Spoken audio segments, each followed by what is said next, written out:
네, 오늘은 우리가 사랑하는 공동체 세 번째 섬김의 공동체입니다. 여러분, 지난 주일 우리가 사랑하는 공동체 제가 여쭤보고 싶은데 혹시 어떤 공동체였죠? 기도 공동체였죠? 네네, 감사합니다. 기억하고 계셔서 너무나 감사합니다. 지지난주 새 공동체를 물으면 여러분의 마음이 어려우실 것 같아서 제가 얘기하겠습니다. 첫째 새 우리가 사랑하는 공동체는 말씀 공동체였습니다. 그리고 지난주일은 기도 공동체, 오늘은 말씀과 기도로 우리가 살아내야 될 섬김의 공동체입니다.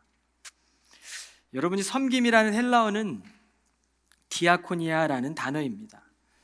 이 단어는 합성어인데요. 디아라는 어떤 것을 통하여라는 뜻을 담고 있는 디아, 그리고 코니아는 먼지라는 의미를 지니고 있습니다.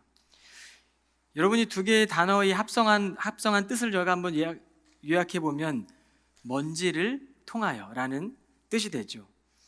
여러분, 섬김이라는 것은 디아코니아라는 어원에서 볼 수 있듯이 자신을 그리스도 앞에 먼지처럼 낮추는 사람이라고 해석해 볼 수 있습니다. 여러분, 디아코니아 어원에서 바로 디아코노스라는 집사라는 단어가 파생이 되었습니다. 여러분, 교회에서 세워지는 집사는 그 역할이 섬기는 사람이죠. 예수께서는 십자가에서 대속물로 죽으심으로 세상에 있는 불의와 또 폭력, 인간의 자기중심적인 욕망을 해체하고 하나님의 나라가 임하게 하셨습니다. 인생을 살다 보면 우리가 입고 다니는 옷에 우리도 모르는 사이에 먼지가 쌓이지 않습니까? 주님께서 우리를 위해 자기를 대속물로 주심으로 우리의 옷에 있는 모든 먼지를 다 털어주시고 내 나를 사랑하는 아들이다, 내가 나의 사랑하는 딸이다라고 우리를 자녀 삼아 주셨죠. 여러분, 섬김은 바로 이 사랑으로부터 시작이 되는 것입니다. 제가 초등학교를 다니던 시절에 교실 칠판 위에 공부해서 남주자라는 학급의 교훈이 걸려 있었습니다. 열심히 공부를 해서 나를 위한 삶이 아니라 남을 주는 삶, 다른 사람을 섬기는 삶을 살라는 뜻을 아마 걸어두셨던 것 같은데, 공부해서 남 주는 것이 어떤 것일까요? 여러분, 잘 배워서 잘 쓰임 받고 또 잘 벌어서 잘 베풀고, 여러분, 늘 내가 있는 이곳에서 우리가 그리스도의 사랑 때문에 나누는 삶이 바로 공부해서 남 주는 그런 삶이 아닐까 다시 한번 생각해 보게 됩니다. 오늘 본문에 보면 야고보와 요한이라는 예수님의 제자들이 예수님께 자신들의 소원을 아뢰입니다. 그들은 예수께서 로마 제국을 무너뜨리고 유대 왕국의 새 지도자로 앉으실 것이라고 생각했습니다. 예수께서 유대인의 왕이 되시면 자신들을 좌우편에 앉게 해달라고 청탁을 하고 있는 것이죠. 오늘날로 따지면 유대 왕의 지도자가 되면 그 나라에 국무총리나 아니면 법무부 장관이나 비서실장 정도의 자리를 달라고 지금 청탁하고 있는 것이죠. 여러분, 세상은 더 많은 물질, 더 많은 권력, 힘을 소유할수록 더 편리하고 더 많은 섬김을 받을 수 있는 시스템 가운데 우리는 살아가고 있습니다. 한 예로 비행기만을 타도 더 많은 돈을 내고 지불하면 우리는 1등석에서 더 좋은 음식과 더 좋은 자리에서 편리하게 긴 시간을 보내게 되죠. 이 사회의 구조라는 것은 더 많이 벌고 더 많이 쓰면 그 안에서 우리는 여러 가지 계급과 차별로 나눠지는 그런 세상의 구조 안에 살아가게 됩니다. 여러분, 그러나 이 모든 소유의 끝이 나에게서 멈춘다면 그 길의 끝에는 허무함과 공허함만 남게 될 것입니다. 여러분, 오늘 주님은 45절에서 세상에 오신 자신의 이유를 드러내고 있죠. 인자가 섬김을 받으러 온 것이 아니라 섬기러 왔고 많은 사람들을 구하기 위해 자기의 목숨을 내어주려고 온 것이다 라고 하셨습니다. 그러니 너희도 으뜸이 되기를 원하면 모든 이들을 섬기는 사람이 되라라고 말씀하십니다. 여러분, 이 섬김의 방향성이 바로 예수 그리스도이죠. 주님께서는 교회의 머리가 되셨습니다. 그리고 주님을 닮아가는 성도는 하나님의 나라를 섬김을 통해 널리 퍼뜨려 가는 사람들입니다. 아이가 어릴 적에는 부모의 전적인 섬김을 받으며 성장하죠.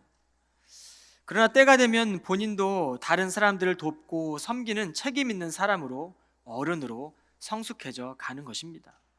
여러분, 신앙생활도 직분에 무게가 더해질수록 그리스도인으로서 책임이 더해져 가는 것이죠. 오늘 본문은 예수께서 하나님의 때를 향해 예루살렘으로 올라가시는 장면입니다. 예루살렘으로 가시며 제자들에게 하신 말씀을 한번 들어보시길 바랍니다. 이 말씀은 세 번째 하시는 말씀이었습니다. 33절, 34절입니다. 보라, 우리가 예루살렘에 도착하면 인자는 배신을 당하여 대제사장과 율법 교사들의 손에 넘겨질 것이다. 그들은 인자를 죽이기로 결정한 후 이방인들에게 넘길 것이다. 그러면 이방인들은 인자를 조롱하고 침뱉고 채찍으로 때린 뒤 마침내 죽일 것이다. 그러나 인자는 사흘 만에 무덤에서 다시 살아날 것이다. 주님은 십자가에서 자신의 죽게 될 것과 부활하실 것을 자세하게 말씀하셨습니다. 그러나 제자들은 당시에 깨닫지 못했죠. 십자가의 죽음과 부활은 로마 제국이 상징했던 이 불의와 폭력의 해체였습니다. 제국주의의 이 힘과 폭력에 대한 해체이죠. 하나님의 나라는 그러므로 섬김으로 통치하는 나라인 것입니다. 그 첫 번째가 바로 서번트 리더십입니다. 제자들은 주님을 따르며 서로 높은 자리에 오르기 위해 경쟁했고 자리 다툼을 하기도 했습니다.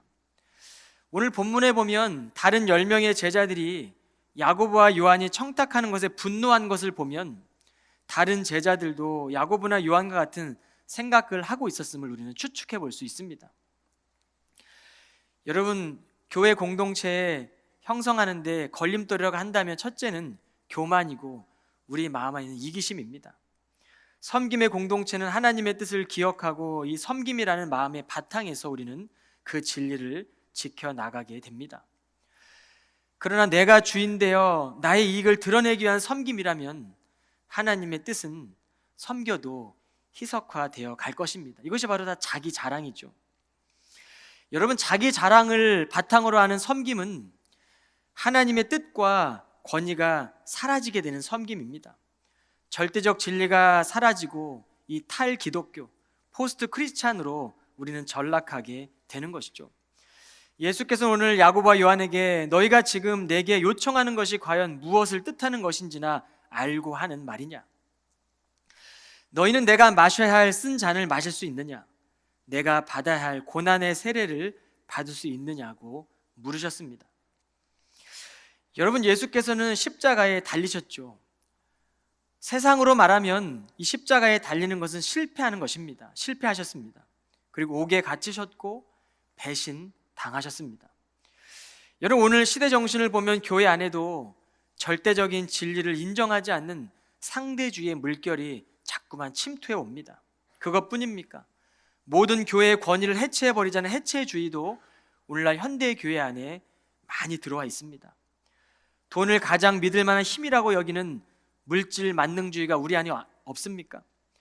자신의 틀을 가지고 그 틀에 갇혀 살아가는 율법주의 신앙이 우리의 교회 안에 침투해 있죠.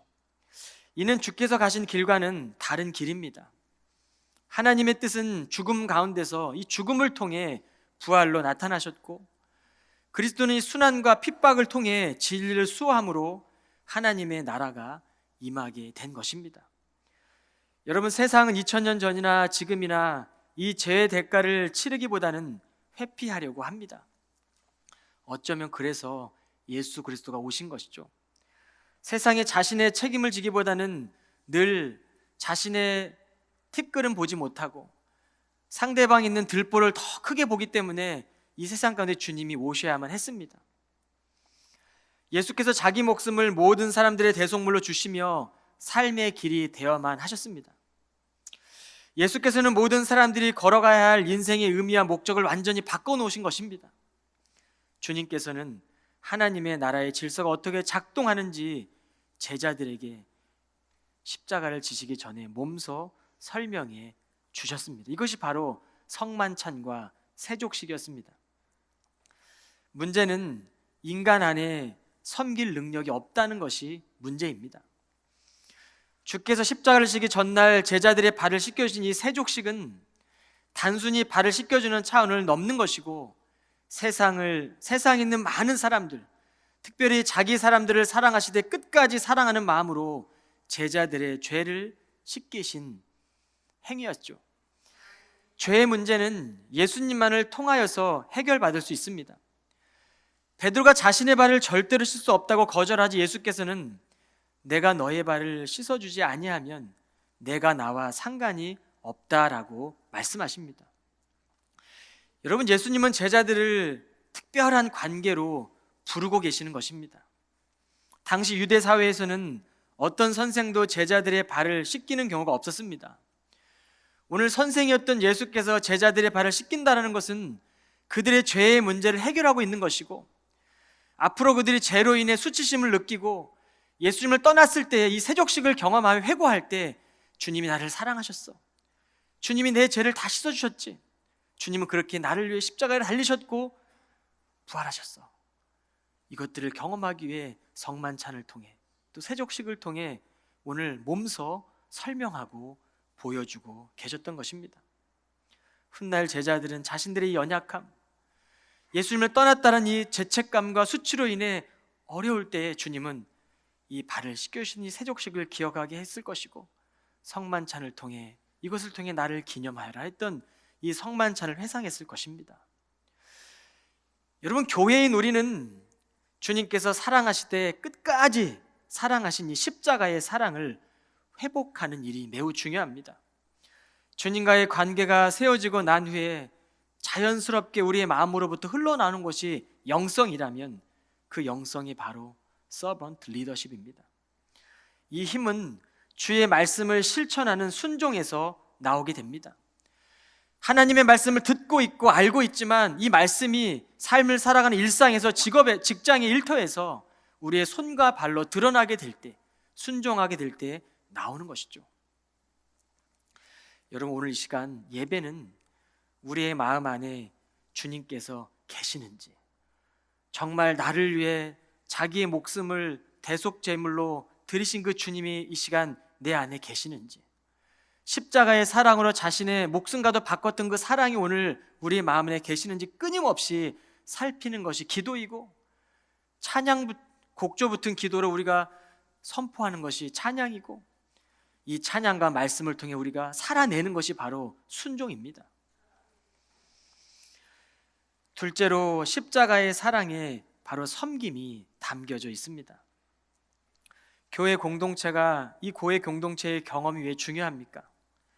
세상과 다른 원리로 존재하기 때문입니다. 교회는 개인의 만족함을 넘어 그리스도의 몸된 지체로 서로 사랑하라는 주의 명령에 순종하는 공동체입니다. 저는 우리 캠브리지 한인 공동체로 인해 우리 교회가 존재하기 때문에 지역사회가 살고, 홈리스들이 주님의 사랑을 느끼고, 이곳에 유학을 오기 위해 선택의 갈등에 놓여 있을 때, 그래, 내가 이 캠브리지 한인교회 때문에 보스턴에 있는 학교를 선택해서 유학생을 해야 되겠다라는 그런 소문나는 교회가 되길 원합니다. 그 일이 어떻게 가능합니까? 교회의 건물이 좋다고 소문이 나겠습니까? 아닙니다.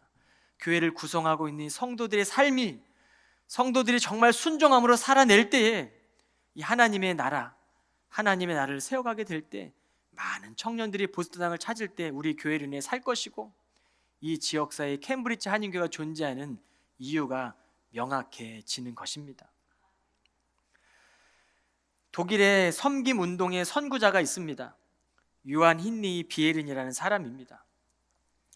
그는 1808년부터 1881년도를 살았던 사람입니다. 여러분, 1820년경에 독일은 산업혁명으로 인해 사회 안에 심각한 문제들을 직면하게 됩니다. 아이들은 방치되어지고 고아가 되고, 여러분, 이 일들을 통해 이 아이들을 사랑으로 돌보는 공동체를 세운 사람이 바로, 시작하던 선구자가 바로 이 요한 힌리의 비에른이라는 사람입니다.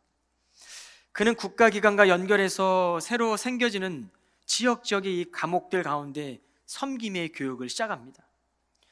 이러한 가운데 루터가 당시 종교개혁의 기치를 들고 중세 카톨릭의 이 부패함을 대항하여 95개조 반박문을 내세울 때 이 비에르는 이런 연설문을 남겼습니다. 사랑은 교회에 있어 신앙에 속한다. 이로 인해 독일의 이 디아코냐 운동의 거대한 불쏘시개가 되었고, 이 독일의 디아코냐 운동은 당시 화석화된 교회의 환멸을 느꼈던 떠나던 이 평신도들이 돌아오게 하는 원동력이 되었습니다. 물론 섬김 사역을 했던 이 비에른을 비난하고 비판하는 사람들도 많이 있었죠. 비복음적이라는 이름으로 그를 비판합니다. 그러나 여러분, 이 말씀을 한번 들어보시길 바랍니다. 자녀이면 또한 상속자, 곧 하나님의 상속자요, 그리스도와 함께한 상속자니 우리가 그와 함께 영광을 받기 위하여 고난도 함께 받아야 할 것이니라. 아무리 좋은 일, 좋은 선한 일을 해도 비판하는 사람들은 있습니다. 그러게 주님께서 행하신 말씀이라고 한다면 여러분, 그 말씀 붙들고 행하고 순종할 때 주님이 그 안에, 그곳에 거하시는 것입니다. 그는 비판과 핍박 속에서도 당시 이성적 자유주의에 물든 시민들이 반교회적으로 변해 있다고 보았고, 예수의 삶을 구현하기 위해 산업 도시들마다 방문하여 그 도시에 선교회를 세우고 구체화시키는 데 공헌을 합니다. 그는 위대한 신학자를 길러내기보다는 좋은 그리스도인이 되도록 섬기는 자들을 배출했던 것입니다. 우리는 십자가의 사랑으로 세상을 지배하는 악순환의 고리를 끊는 사람들입니다. 예수 그리스도 안에서 하나가 되었다고 고백하고 있지만, 그리고 교회 안에서 우리는 순종의 모습으로 살아내고 있지만, 문제는 우리 안에 순종의 능력이 없다는 것이 문제이죠. 그러나 여러분, 우리가 그리스도의 마음을 품고 서로 사랑하라는 이 하나님의 말씀, 그리스도의 말씀을 늘 끊임없이 묵상하며 살아간다면 지체들을 미워하거나 정죄하는 또 다른 마음을 품을 수가 없는 것입니다. 하나님이 약속하신 유업을 얻고 십자가의 피로 씻김받은 하나님의 상속자들은 하나님을 사랑하고 섬김을 더욱더 실천하며 예수의 삶이 더욱 우리의 삶에 뿌리 내리도록 하는 것이죠. 동상이몽이라는 사자성어를 여러분 잘 알 것입니다. 같은 침상에서 서로 다른 꿈을 꾼다라는 뜻이죠.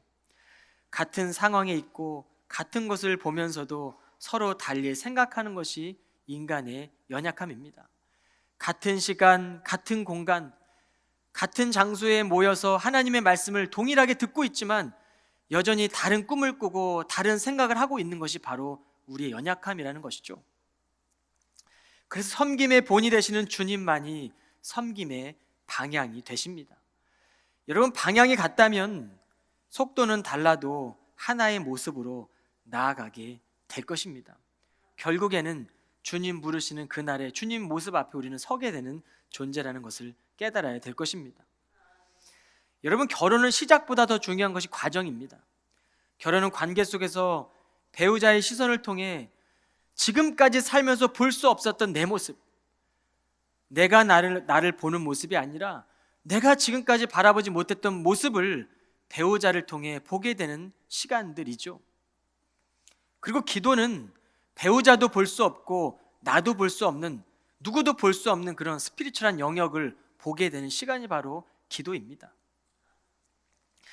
우리는 결혼을 통해 서로가 사랑하는 방법을 배워나가게 되고 다듬어져 가는 과정 가운데 우리가 살아가게 됩니다. 주 안에 있는 성도들도 마찬가지입니다. 우리가 서로 살아가는 방법이 다를지라도 사랑하는 방법을 교회 안에서 배워가고 서로의 모난 부분이 우리가 이 교회 공동체 안에서 다듬어져 가는 과정 가운데 화해하는 방법을 배우고 자신의 위주로 살던 삶에서 서로의 삶을 이해해가며 온전한 모습이 되어가는 것이 바로 교회입니다. 그러기에 교회는 세상과는 다른 장소이고 공간인 것이죠. 예수님께서는 42절, 43절, 44절에 예수께서 그들을 불러놓고 말씀하셨다. 너희도 알다시피 세상의 왕이나 위정자들은 백성들 위해 군림하면서 권력을 휘두른다. 그러나 너희는 결코 그래서는 안 된다. 너희 중에 누구든지 으뜸이 큰 자가 되기를 원하는 사람은 먼저 너희를 섬기는 자가 되어야 한다. 또 너희 중에 으뜸이 되기를 원하는 사람은 먼저 모든 이들의 종이 되어야 한다. 여러분, 이 종의 리더십이 바로 서번트 리더십입니다.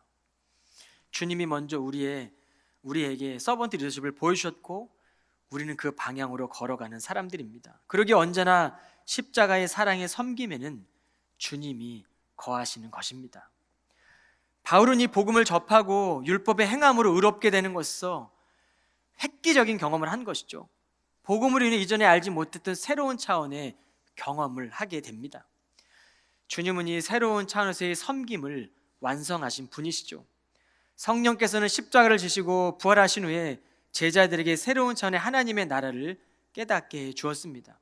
이후 제자들은 인본주의 가치와 원리와는 상반된 빛과 소금의 역할을 하며 십자가를 통과하는 부활의 삶을 살아낸 것입니다. 야고보와 요한은 예수님이 유대인의 왕의 자리에 있을 때 좌편에 우편에 앉게 해달라고 청탁을 하지 않습니까? 그런데 실제로 성령을 경험하고 예수님이 사랑을 경험했던 야고보와 요한은, 여러분 그 야고보와 요한의 생애를 보면 야고보와 요한도 주님이 걸어가신 그 길을 걸었고 십자가에 거꾸로 달려 순교하는 삶으로 마감하지 않습니까? 여러분 그들이 그렇게 할 수 있던 힘은 그들에게 있던 것이 아니라 주님께서 허락하셨던 놀라운 일들이죠. 어떻게 보면 주님께서는 그들의 소원을 변화시켜서 주님의 나라의 뜻을 이루는 놀라운 십자가 사랑의 밑거름으로 그들을 삼으신 것입니다. 그들을 통해 초대교회가 왕성해지고 많은 사람들이 복음 안에 하나님 나라를 확장해내는 일들의 선구자가 된 것이죠. 여러분, 셋째로 섬김은 지속적인 사명입니다. 현대인들은 협착하고 좁은 길보다는 넓은 문, 넓은 길을 더 선호합니다. 크고 넓으면, 그리고 사람들이 많이 있으면 뜻을 펼치기가 좋고 부와 명예와 건세를 얻게 되기 때문입니다. 우리는 다 좁은 문으로 들어온 사람들입니다. 이 좁은 문은 단회적인 선택입니다. 구원이죠. 그러나 우리는 이 좁은 문으로 들어와서 이제는 좁은 길을 걸어가야 합니다. 이 좁은 길을 걸어간다는 것은 지속적인 결단으로 걷는 길이죠. 여러분, 그 길은 금욕의 길도 아니고 고행의 길도 아니고 율법주의의 길도 아니고 종교적인 형식과 틀을 말하는 길도 아닙니다. 좁은 길을 간다는 것은 그리스도께서 말씀하신 이 세상의 가치와 다르게 살아가는 길일 것이고, 그리스도의 제자로서 회개함을 통해 날마다 우리 연약함을 발견하고 합당한 삶을 요구하는 주님과 동행하는 삶일 것입니다. 내가 주인 되어 살아가는 길은 넓습니다. 내가 선택하는 길은 매우 넓죠. 그러나 한편으로 다시 생각해 보면 나만을 위해 채우는 길은 끝이 있습니다. 우리는 하루에 3끼 정도 먹을 수 있는 것이죠. 여러분, 하루에 30끼, 100끼, 1000끼 먹을 수 있는 사람이 있습니까? 여러분, 그렇게 먹으면 아마 음식이 입에서부터 이렇게 토해 나올 겁니다. 그리고 아마 소화기관은 엄청나게 엉키고 아마 육체적으로 불편한 일들이 있을 거예요. 그런데 여러분, 한번 돌이켜 한번 생각해 보십시오.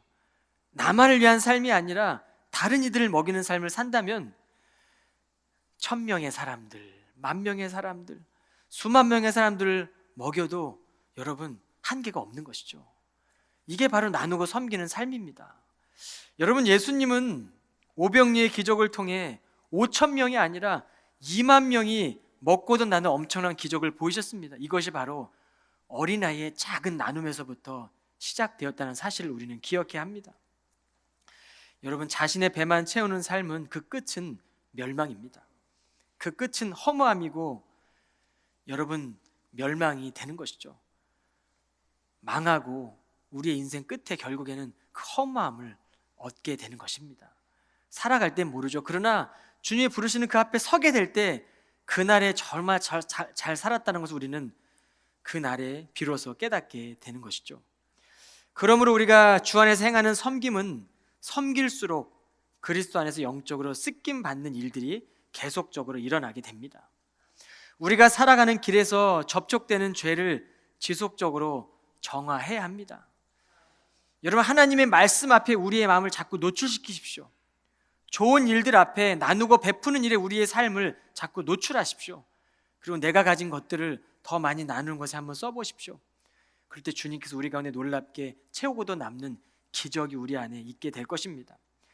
예수께서 서로 사랑하라, 너희도 서로 발을 씻기는 것이 옳다라고 하신 말씀을 한번 깊이 묵상해 보는 2024년 살아보시기 바랍니다. 여러분, 가룟 유다의 마음 안에는 이미 마귀의 생각으로 가득 차 있었습니다. 가룟 유다는 자신의 마음을 오늘 마귀가 주는 생각에 노출시켰던 것이죠. 요한복음 13장 2절에 보면 마귀가 벌써 시몬의 아들 가룟 유다의 마음에 예수를 팔려는 생각을 넣었더라. 여러분, 만일 제자들이 지속적으로 서로 사랑하는 뜻을 깨달았다면, 그래서 이 제자들이 함께 십자가를 지기 전날 서로 함께하는 뜻을 깨닫고 있었다면 가룟 유다의 선택이 달라지지 않았을까요? 가룟 유다의 이 죄가 나머지 11명의 제자들에게는 없었을까요? 여러분, 서로 사랑한다는 것은 상대방이 부족한 부분들이 우리 안에 있지는 않나 스스로 성찰하는 것이죠. 그 일을 통해 서로가 하나가 됩니다. 서로 하나가 된다는 것은 저 사람의 죄만이 아니라 이 죄가 나의 문제이므로 중보하며 기도할 때 타는 목마름으로 애통하는 마음으로 기도하는 것이 바로 중보 기도자입니다. 말씀의 공동체는 살아계신 하나님 말씀을 끝까지 붙들고 끝까지 자기 사람을 사랑했던 그 예수님의 사랑을 내 마음에 담고 살아갈 때, 그 사랑이 우리의 마음을 자꾸만 노출시킬 때, 그 사랑으로 살아내며 썼던 좋은 신앙의 서적이 우리의 마음을 노출시킬 때, 예배와 찬양과 기도의 시간에 자꾸 우리의 마음을 노출시킬 때 주님 우리를 통해 행하시지 않겠습니까? 2000년 전이나 지금이나 세상은 달라진 게 없다고 할 수도 있습니다. 그러나 달라진 것이 있다면 예수께서 자기 목숨을 모든 사람들의 대속물로 주셨다라는 사실입니다. 이 진리를 만난 사람들은 주인을 잃어버린 이 세상을 살아가지만 인생의 본래의 집을 향해 날마다 하루하루 나아가는 사람들이 됩니다. 섬김이 외적인 행동의 표현이라면 성도는 그리스도의 사랑이 날마다 내적으로는 거룩해져 가는 것이죠. 여러분, 주님께서는 우리에게도 물으십니다. 너희는 내가 마셔야 할 쓴 잔을 마실 수 있겠느냐? 너희는 내가 받아야 될 이 고난의 세례를 받을 수 있겠느냐? 여러분, 누구나 크고 작은 가시를 품고 살아가죠. 사도 바울처럼 쓰임 받았던 그런 사도도 연약한 가시가, 육체적 가시가 있었습니다. 그러나 그토록 그 가시를 제거해달라고 기도했지만 하나님은 그 가시를 제거하지 않죠. 내가 약할 때 강함이기 때문이다. 이 놀라운 은혜를 깨닫고 사도 바울은 평생 그 가시를 품고 하나님의 나라를 확장하는 주의 사도가 되었습니다. 여러분, 우리의 삶에도 2024년도 우리가 모르는 사이에 우리의 가시가 우리를 아프게 할 수도 있습니다. 원치 않던 고난이 찾아 우리의 삶에 우리 앞길을 막을 수도 있고, 때로는 기도대로 잘 풀리지 않아 우리의 마음이 어려울 수도 있습니다. 그러나 그 가시를 통해 하나님이 나를 어떻게 붙들고 계시는지를 깨닫기를 원합니다. 그리고 그 아픈 가시를 통해 하나님을 만나는 새해가 되기를 바랍니다. 상처가 변하여 상처 입은 치유자가 되어지고, 우리의 심령의 애통함이 변하여 위로자가 되고, 의를 위하여 박해받는 이들의 삶을 통해 우리는 하나님의 나라를 보게 될 것입니다. 공동체의 평화를 위해 실천한 이들을 통해 예수께서는 하나님의 아들이 되심을 경험하게 하실 것입니다. 여러분, 조개 속의 진주는 외부에서 오는 작은 물질이나 기생 생물로부터 몸을 보호하기 위해 만들어집니다. 외부의 자극으로부터 보호하기 위해 만들어진 진주가 아름다움을 표현하는 가치 있는 보석이 되듯이, 거센 폭풍과 비바람을 맞으며 자란 나무가 아름다운 소리를 내는 좋은 악기의 재료로 쓰임받게 되듯이, 눈물과 아픔을 끌어안은 인생이 하나님을 만나게 될 때 무엇과도 바꿀 수 없는 가치 있는 인생이 될 것입니다. 섬김은 이처럼 작은 가시를 품고 있는 부족한 우리에게 허락하신 하나님의 사랑에 대한 응답이고 소명인 것입니다. 우리는 하나님의 나라의 통치가 세상에 들어왔음을 믿습니다. 그리고 세상에 들어왔음을 지금도 믿음으로 고백합니다. 여러분, 하나님의 나라는 지금도 힘차게 다가오고 있습니다. 우리는 그 나라를 향해 가고 있는 중입니다. 우리가 살아가는 이 세상의 욕망과 세상의 질서, 힘에 의해 이루어지는 이 통치 가운데서도 하나님의 나라는 반드시 임할 것이고, 순종하며 섬기는 자들을 통해 그 하나님의 나라가 도래하고 언젠가 하나님의 완전한 나라는 반드시 임할 것입니다.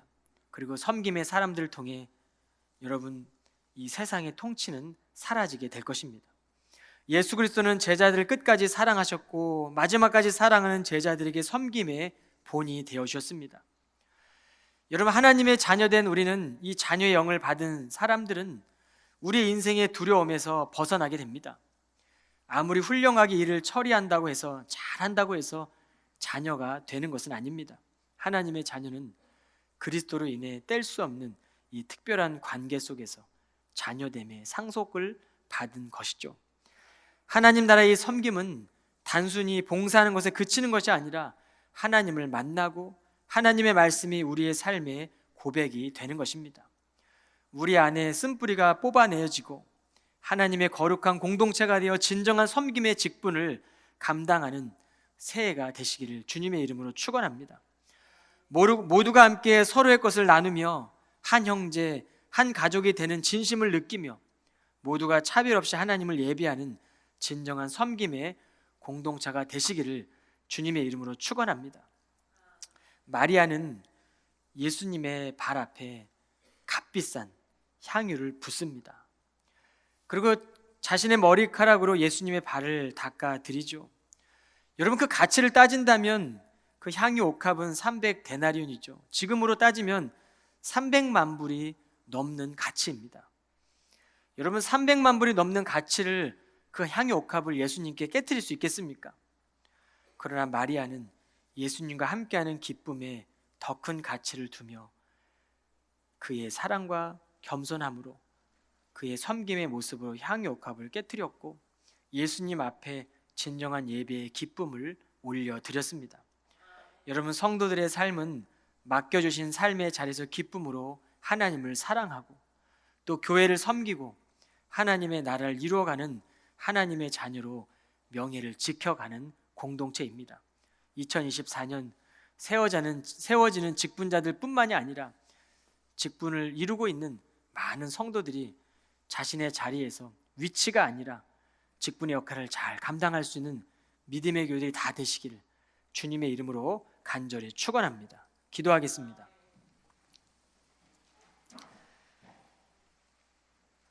우리가 사랑하는 공동체 안에서 섬김의 사람들 이 시간 복되게 하여 주옵소서. 우리에게 맡겨주신 소명이 무엇인지 발견하게 하시고 기쁨으로 감당하게 하시며 섬김의 본이 되신 예수 그리스도의 성품을 닮아 우리 안에 피 속의 혈기와 뼈 속의 교만과 살 속의 욕심이 십자가 앞에서 겸손하여지는 은혜가 있게 하여 주옵소서. 주를 섬기는 것에 후회가 없다고 고백하는 성도들이 되게 하시고 나의 먼저됨과 즐거움이 아니라 주님과 동행하는 거룩한 사귐으로 삶의 만족을 누리게 하여 주옵소서. 강건하든지 연약하든지 부요하든지 부족하든지 주님의 일에 겸손히 쓰임받는 2024년이 되게 하여 주옵소서. 나의 일이 아니라 하나님의 일을 위해 삶을 살아내는 케임브리지 성도들이 다 될 수 있도록 주님 인도하여 주옵소서. 예수 그리스도의 이름으로 간절히 기도드리옵나이다. 아멘.